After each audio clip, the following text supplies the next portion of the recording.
President Trump is once again finding himself at the center of online ridicule, this time after what critics are calling a desperate attempt to compare himself to former President Barack Obama completely backfired.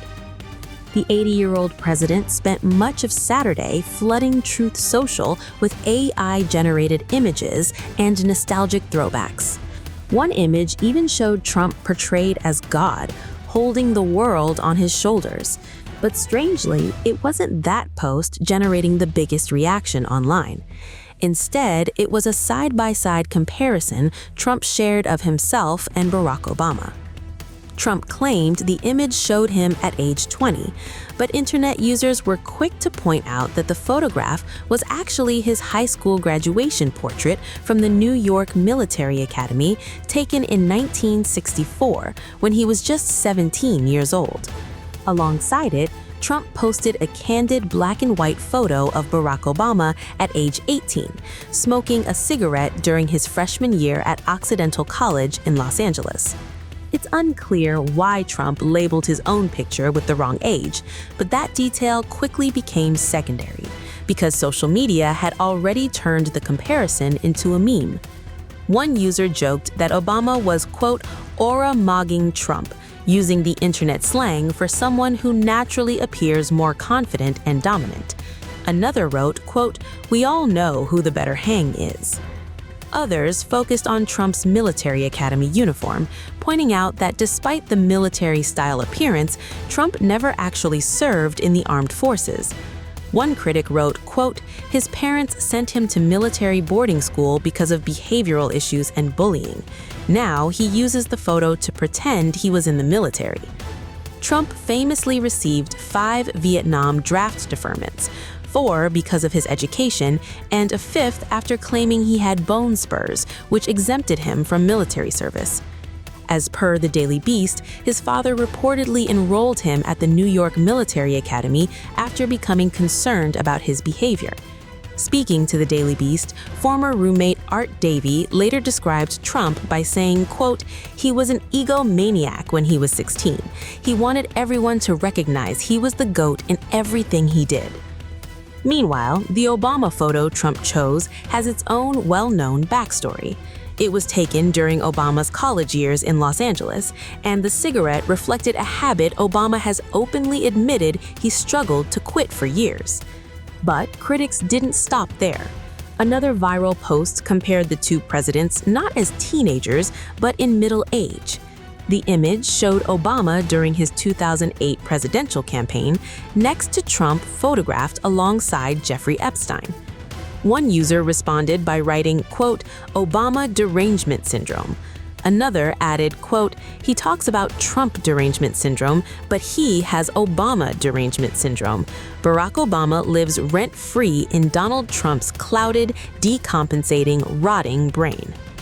The White House has not responded to requests for comment regarding the viral backlash, and the timing couldn't be worse for the president.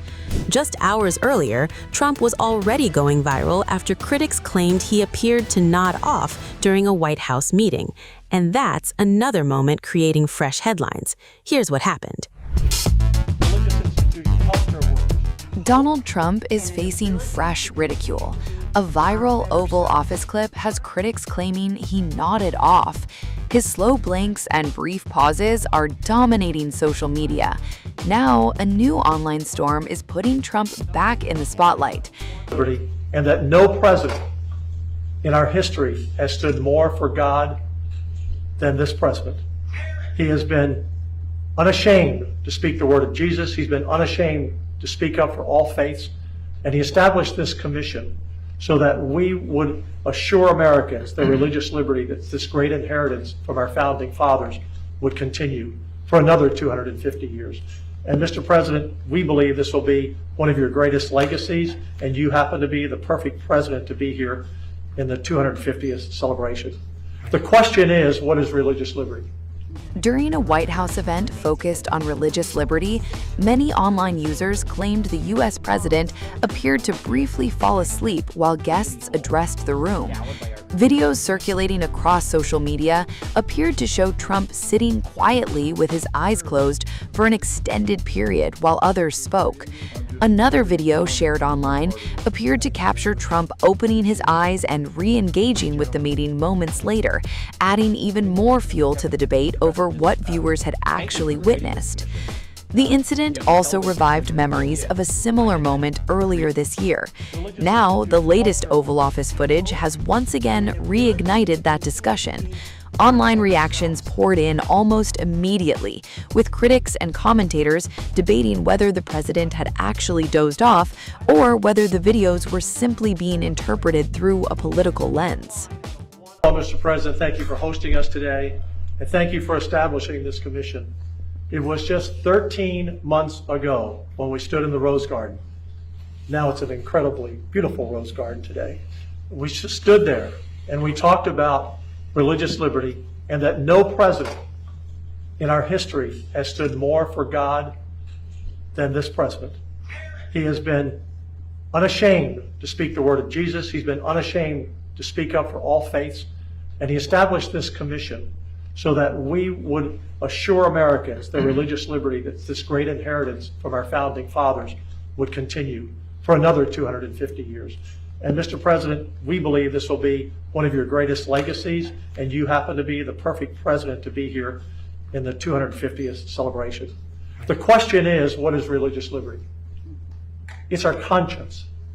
It's that little voice inside of us that tells us right from wrong. It's that voice that when we're in trouble, we can talk to in our quiet moments. It's that voice when we feel unloved and alone that can comfort us through a higher power. When governments can take away your religious liberty, they're putting their hand in your heart and taking everything you believe in. And if governments can do that, then they become God. The president spoke earlier today of the communist threat in this country. We know what communists do around the world. They remove God. They close the churches. They punish the believers. And so this is so important at this point in time in history. And we didn't know about this communist movement a year ago when we were here. But this is the perfect time to stand up and say to America, you have been given this great inheritance and you deserve to have religious liberty. The key is that after 103 witnesses, after 7 months of testimony, after 200 pages of testimony that we're delivering today, we found there was one constant theme. The overwhelming majority of our witnesses said that they were attacked and punished, and what was used against them was one phrase that's not in the Constitution, and that phrase is separation of church and state. The left has used that one phrase that was one line out of one of hundreds of letters by Thomas Jefferson to batter and hammer people of faith for the last 70 to 80 years. And this report will speak very clearly that we want to be sure Americans understand that they cannot be attacked by that phrase any longer. So we have 12 recommendations. I'll read the first 6. My great Vice Chairman will read the next 6, and then members will speak to these issues. So, Mr. President, recommendation number 1, instruct the Department of Justice to issue guidance clarifying the proper understanding of the Establishment Clause and the separation of church and state. Number 2, the Department of Justice, the Department of Health and Human Services, the Equal Employment Opportunity Commission shall issue Know Your Rights posters for students, parents, public teachers, administrators, religious leaders, religious institutions, healthcare workers, and military service members. I want to say thank you, President Trump. You are the greatest champion of faith, and these were not just superficial woundings that we heard against people of faith. They were egregious acts that were very difficult to even listen to, that you would think wouldn't happen in a country like ours, but they did to 4-year-olds, 6-year-olds, little children, to moms, dads, communities, the rejection, the pain, the trauma that was caused simply because of faith. And it is just inconceivable that no one has stood up like you have stood up to fight for faith, which gives us meaning and purpose and hope and an ability to continue to be our better selves. So thank you for honoring people of faith and being the greatest champion with this religious commission, with 2 DOJ task force, with the historical White House faith office, and all the many other things you've done. We could sit here and list this all day, but your history will go down as the greatest history of a president for people of all faiths, and we're grateful. Thank you, Paul. Yes, sir. Thank you very much. Mr. President, I'm very grateful too as well. The commission was a wonderful year. I enjoyed the meetings very much, and the witnesses were very impressive. People that we heard. I'm struck as I stand in this historic place looking over the portrait of James Madison. We spent a lot of time talking about the First Amendment. No one in this commission wants an established religion, but we all want the free exercise of religion. And we sense that being limited in different ways. I think we also sense that behind a lot of the particular offenses, there was this great battle, you might say, with what I call the culture of self-invention. That my freedom determines value. I invent who I am. I determine what's good. And the avatars of that culture realize that the religious people stand athwart that view. We think they're objective goods, moral goods, spiritual goods that we ought to align our freedom with. And I think that came through a lot in the witness testimony. But it was a wonderful experience, and I think this commission accomplished a lot. So God bless you for drawing it into existence. Thank you very much.